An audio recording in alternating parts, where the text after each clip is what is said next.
ചൈനയ്ക്കെതിരെ വീണ്ടും ആഞ്ഞടിച്ച American president Donald Trump അമേരിക്കയ്ക്കെതിരെ ചൈന പ്രഖ്യാപിച്ച 34% അധിക നികുതി പിൻവലിക്കണമെന്ന് ട്രംപ് താക്കീത് നൽകി. തീരുവ പിൻവലിച്ചില്ലെങ്കിൽ 50% അധിക നികുതി നാളെ മുതൽ ചൈനയ്ക്കെതിരെ ചുമത്തുമെന്നും അമേരിക്കൻ പ്രസിഡന്റ് മുന്നറിയിപ്പ് നൽകി. കൂടുതൽ വിവരങ്ങളുമായി ഐസൺ ജോസ് ചേർന്നുണ്ട്. ഐസൺ, നിർണായകമായൊരു നിലപാട് ഇവിടെ അമേരിക്ക കൈക്കൊള്ളുകയാണ്. ചൈനയ്ക്കെതിരെ രൂക്ഷമായ ഭാഷയിൽ ട്രംപ് തിരിച്ചൊരു മറുപടി നൽകിയിരിക്കുന്നു. മറ്റു വിവരങ്ങൾ എന്തൊക്കെ? വിഷ്ണു, തീർച്ചയായും അതിരൂക്ഷമായൊരു വാണിജ്യ യുദ്ധത്തിന്റെ സാഹചര്യമാണ് ചൈനയും അമേരിക്കയും തമ്മിൽ നിലനിൽക്കുന്നത്. ഇന്നലെ രാത്രി തന്നെ ഇത് സംബന്ധിച്ച വാർത്തകൾ ഓരോന്നോരോന്നായി പുറത്തു വരികയും ചെയ്തിരുന്നു.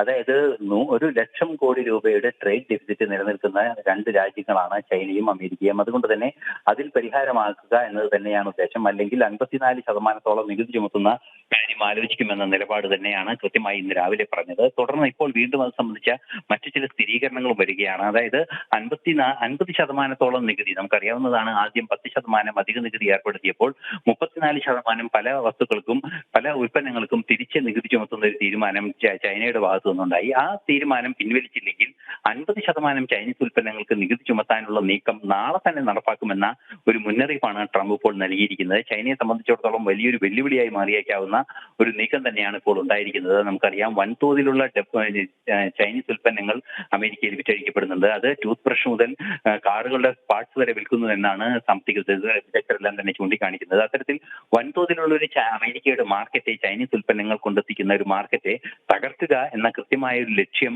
തകർന്നു പോകുമെന്ന കൃത്യമായ ഒരു പ്രശ്നം നിലനിൽക്കുന്ന ഒരു സാഹചര്യത്തിൽ ചൈന വളരെ ബുദ്ധിപൂർവ്വം തന്നെയാണ് വിഷയത്തിൽ ഇടപെടേണ്ടത് അല്ലെങ്കിൽ ഇടപെടുന്നത് എന്ന് തന്നെയാണ് മനസ്സിലാക്കാൻ സാധിക്കുന്നത്. ഈ ഒരു പശ്ചാത്തലത്തിലാണ് 100 കോടി ഡോളറിന്റെ ഡെഫിസിറ്റ് നിലനിൽക്കുന്നു, ട്രേഡ് ഡെഫിസിറ്റ് നിലനിൽക്കുന്നു. അതുപോലെ തന്നെ വലിയ തോതിൽ ഈ നികുതി ഏർപ്പെടുത്താതിരിക്കുന്ന സാഹചര്യം രാജ്യത്തിന്റെ സാമ്പത്തിക വ്യവസ്ഥയെ പ്രതികൂലമായി ബാധിക്കുമെന്ന നിലപാടെല്ലാം തന്നെ ട്രംപ് വ്യക്തമാക്കുകയും ചെയ്തിരുന്നു. ഇതിന് പിന്നാലെയാണ് ചൈന ചുമത്തുന്ന 34 അമേരിക്കൻ ഉൽപ്പന്നങ്ങൾക്ക് ചൈനീസ് വിപണിയിൽ ചുമത്തുന്ന 34% എന്ന നികുതി നിരക്ക് അടിയന്തരമായി 50% തിരിച്ച് നിർത്തലാക്കിയില്ലെങ്കിൽ തിരിച്ചും 50% നികുതി ചുമത്തുമെന്ന ഒരു അന്തിമ തീരുമാനത്തിലേക്ക് എത്തിയിരിക്കുന്നത്. അത് നടപ്പാക്കുക തന്നെ ചെയ്യുമെന്ന ഉറച്ച നിലപാടിലാണ് ട്രംപ് ഇപ്പോൾ ഉള്ളത്. നാളെ മുതൽ തന്നെ ഇത് അധിക തീരുവ സംവിധാനം നടപ്പാക്കാനുള്ള നീക്കം നടത്തുമെന്നും ട്രംപ് മുന്നറിയിപ്പ് നൽകുന്നുണ്ട്. വിഷ്ണു, ശരി. ഐസൺ ജോസാണ് വിശദമായ റിപ്പോർട്ടുകൾ നൽകിയത്.